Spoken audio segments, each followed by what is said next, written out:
scratch, wampum, dough, sugar, clams, loot, bills, bones, bread, bucks, money.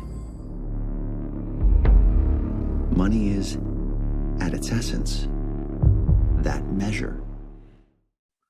Welcome to the Ozark podcast. I'm one of your hosts, Jamie G. Esquire 5, and I'm here with my other co-host, Magnum Mills, to get ready for the final 7 episodes of Ozark.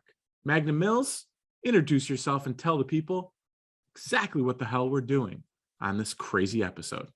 Oh, see, this is pretty fun. I'm Magnum Mills, and we're here to basically help ourselves and you get excited about this next season of Ozark.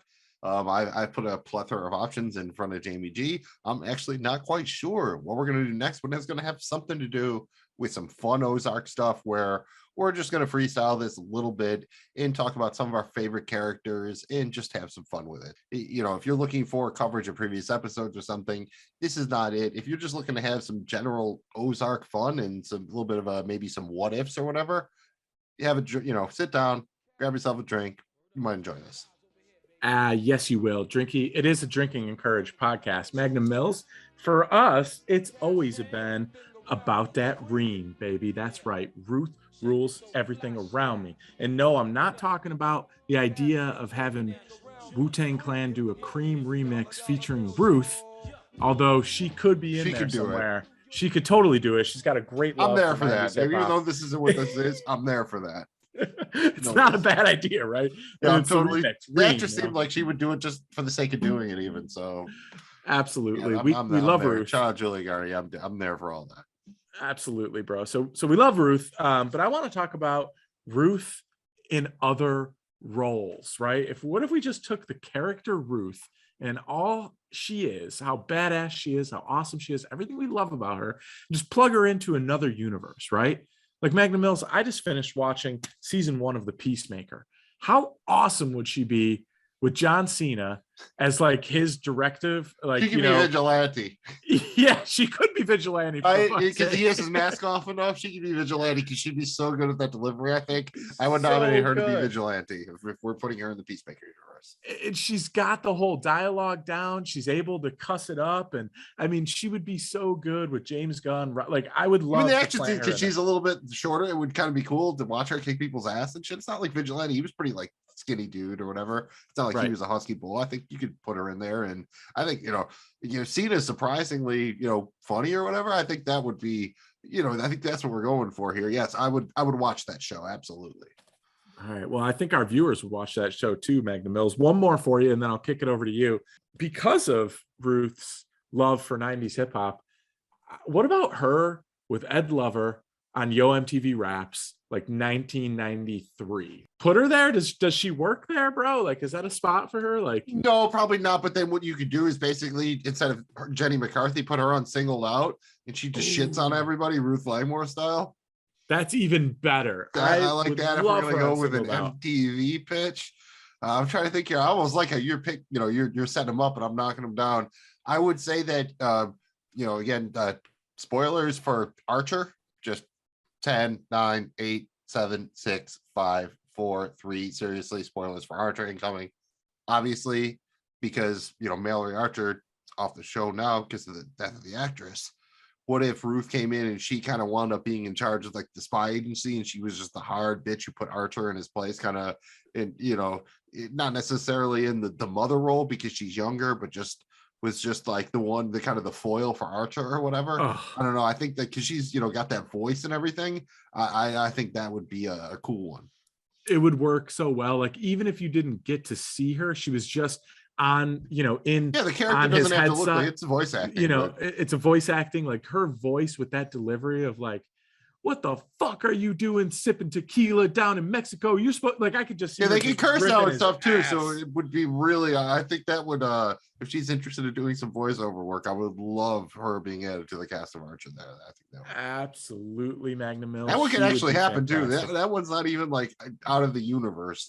If Archer runs another couple of seasons, it could happen. Who knows? She would be fantastic there. What about this? What if you subbed out we're going to go to one of our other favorite shows, and shameless plug here. We also have a podcast called The Night Pod Cometh, where we cover a bunch of things from the FXX show, It's Always Sunny in Philadelphia. But Magnum Mills, speaking of It's Always Sunny, what if they casted Ruth instead of Dee? It would change the show completely, right? No, you can't do that. I'm trying to think of where you would put her. Yeah, that's too much, man. I think more interesting would be, I'm trying to think, they don't have enough recurring characters that would be a meaty enough role for her. I mean, you could obviously say put like her in for like Gail the Snail or something like that. That would probably be cool. But I think she would be a better replacement for Frank than Dee. Yeah. Like if you were going to put her, like slot her into a position in the gang, if you gave her some dough, if all of a sudden like the interview is like, oh, I'm too old, and like he's like, oh, here's my secret long lost other daughter, because Dennis and Dee aren't even really his kids, right? So it's like, oh, here's another. It's like a spoilers for Always Sunny in Philadelphia, but that happened in like 2004. Yeah, you should know that by now, and if you don't, now you do.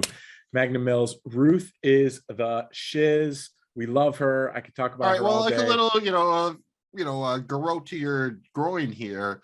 If you had to put Ruth in the Terminator franchise, is she Sarah Connor or is she the Terminator? Ooh, I like her in both roles, and believe it or not, she could play both. I would still watch it. And I like her as John Connor. Like maybe instead of Sarah. Yeah, you're right. I shouldn't have sold her short. She could play any role in the Terminator franchise. She could have it. If she was the Terminator, that would be so fun, just because no one would really expect it. Yeah, it's kind of the original idea that they were supposed to be ordinary looking people. Just when they cast Schwarzenegger, then it's like, oh, well, I guess it actually made more sense physically for them to be, big dudes. Yeah. But now they have liquid metal or whatever. You could definitely justify that. So. But I think I would like her better in one of the Connor roles, because we would get more emotion out of her. We would get more.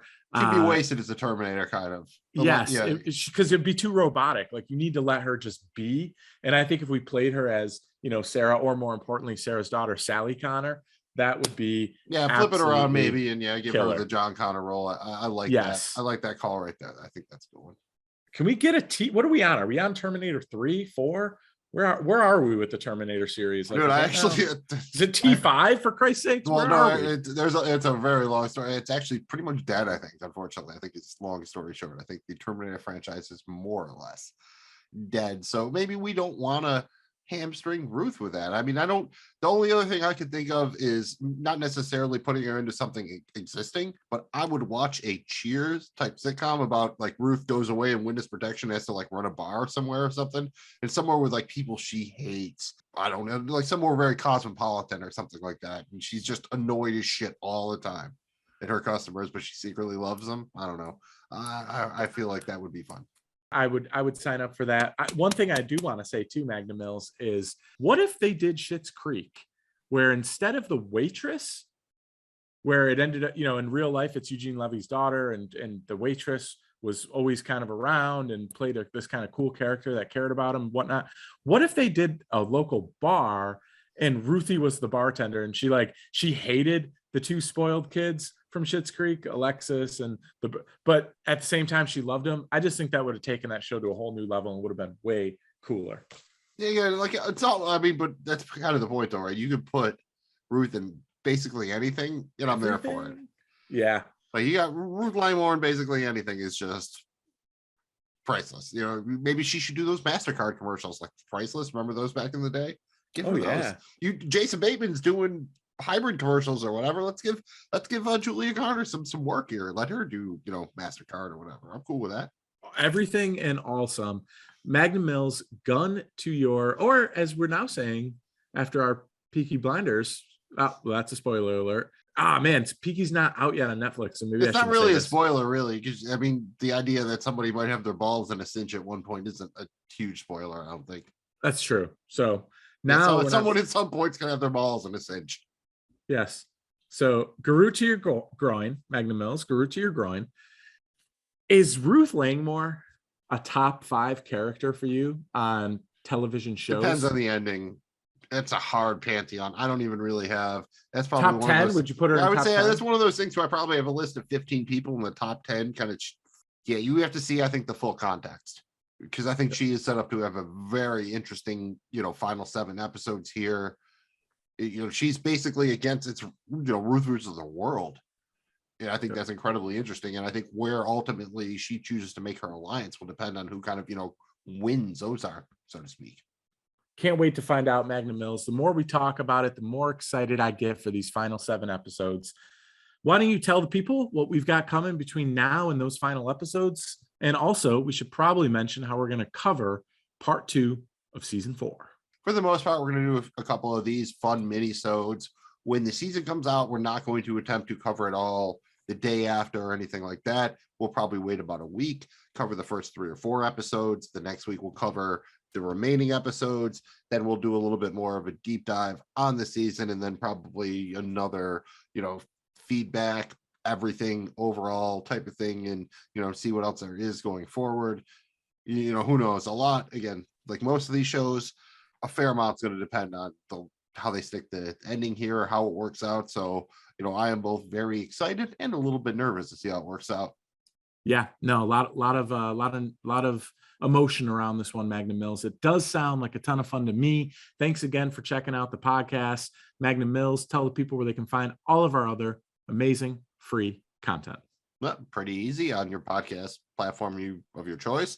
Just look for Ozark Podcast. We're on social media at Ozark Podcast. If you have any feedback, you can send it to ozarkpodcast@gmail.com.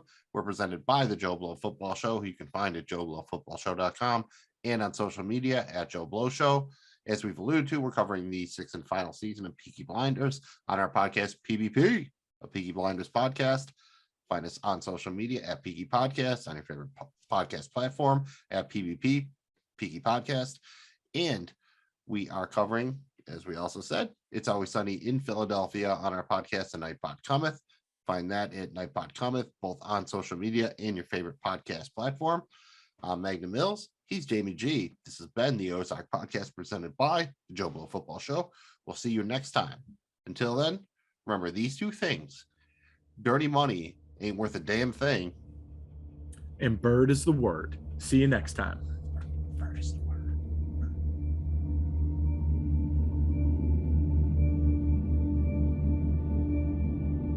This has been the Ozark Podcast, presented by the Joe Blow Football Show. We are not in any way, shape, or form affiliated with Ozark, MRC, Aggregate Films, or Netflix. This show is for entertainment purposes only. Any views or opinions expressed here are personal and do not represent those of people, institutions, or organizations who may or may not be associated with the Joe Blow Football Show. If you have any questions, please contact us at ozarkpodcast@gmail.com. That's ozarkpodcast@gmail.com. Thank you for listening. Please remember to like, subscribe, and comment.